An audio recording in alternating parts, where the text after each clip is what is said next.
ఈరోజు బూర్లకి చూపిస్తున్నాను. ఇది dosa rice 1 cup, urad dal 2 cups వేస్తాను. ఇక్కడ ఎక్కువ వేయాలి. ఉరడ్ దాల్ ఇది వాష్ చేసి కడగాలి. ఇది 2 cups urad dal, 1 cup dosa rice. ఇది హోల్ సోక్ చేసి ఫైన్గా పేస్ట్ చేయాలి. తర్వాత 1 కప్ రైస్ ఉరడ్ దాల్ ఇక్కడ ఎక్కువ వేయాలి. అది సోక్ చేశాక పేస్ట్ చేసాము. ఇది శనగపప్పు బూరెలు అంటారు. ఇది శనగ 1 కప్ తీసుకున్నాను. ఇది వాష్ చేసి దీంతోనే 2.5 వాటర్ వేసి మీడియం ఫ్లేమ్లో ఇవ్వాలి. విజిల్ మీడియం ఫ్లేమ్లో ఒక 5 విజిల్స్ అయినా ఇవ్వాలి. డ్రాప్ ఆయిల్ శనగడాల్లో వేయాలి, బయటికి రాకుండా. 1:3 వాటర్ వేసాను. ఇప్పుడు మీడియం ఫ్లేమ్లో విజిల్స్ ఇస్తాము, ఒక 5 విజిల్స్.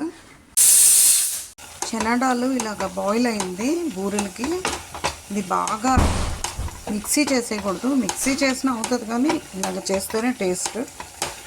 బాగా స్మాష్ చేయాలి. స్మాష్ చేసి తర్వాత జాగరీ వేస్తాను. ఒకవేళ 1 కప్ శనగడాలకి నేను 1/2 కప్ జాగరీ వేస్తున్నాను. ఒకవేళ జాగరీ కానీ మీరు యూజ్ చేయకపోతే షుగర్ అయినా ఇక్కడ యూజ్ చేయొచ్చు. Depends upon your sweetness, you can add 1 cup also. But ఇక్కడైతే నేను 1/2 కప్ యాడ్ చేస్తాను. ఇక్కడ నేను జాగరీ 1/2 కప్ యాడ్ చేస్తాను. తర్వాత ఇలాచీ కూడా యాడ్ చేయాలి. మిక్స్ చేస్తూ మటుకు ఉండాలి, లేదంటే అంటికిపోతుంది అడుగున. బాగా దగ్గర పడే వరకు చేయాలి. ఇది ఇలాచీ షుగర్ పౌడర్. ఇలాచీతో మిక్స్ చేసి గ్రైండ్ చేస్తే బాగా ఫైన్గా అవుతుంది. షుగర్తో బాగా ఇంకా దగ్గర పడాలి. ఇలాగ అయ్యాక కొంచెం గీ యాడ్ చేస్తాము. దగ్గర పడ్డాక ఇలాగ దగ్గర పడ్డాక బాగా చల్లారిపోయాక లడ్డూలు చుట్టాలి. తర్వాత ఆ పిండిలో పెట్టి ఆయిల్లో ఫ్రై చేయాలి పూర్ణాలు.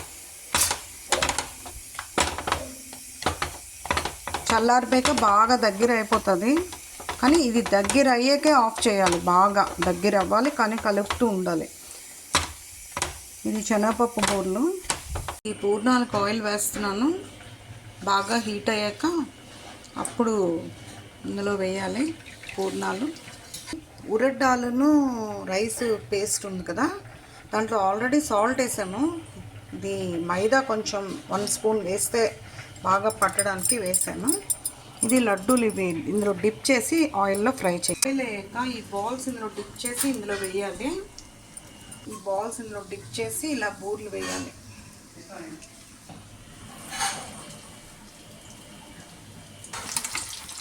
ఇలా బూరెలు బోత్ సైడ్స్ బాగా ఫ్రై చేయాలి. యాక్చువల్గా ముందులో నేను చేసినప్పుడు 1:2 రైస్ వేసేదాన్ని. అప్పుడు బాగా వచ్చేవి కాదు, విడిపోయి ఆయిల్ అంతా అయిపోయేది. ఎప్పుడైతే నేను ఉరడ్ దాల్ 2:1 రైస్ 2 ఉరడ్ దాల్ వేసానో అప్పుడు నుంచి ఈ బూరెలు బాగా వస్తున్నాయి. కాబట్టి రైస్ తక్కువ వేసి ఉరడ్ దాల్ ఎక్కువ వేయాలి, అప్పుడు మీకు బూరెలు బాగా వస్తాయి. ఇలా వచ్చే ఫ్రెండ్స్ మీరు కూడా చూడండి, చేయండి. మీ ఇంటి దగ్గర నేర్చుకున్నాను. ఇలా వచ్చాయి బూరెలు. ఇందులో హోల్ చేసి నెయ్యి రాసి తింటే చాలా బాగుంటాయి. మీకు అది కూడా చూపిస్తాను తర్వాత. You also try friends at your home.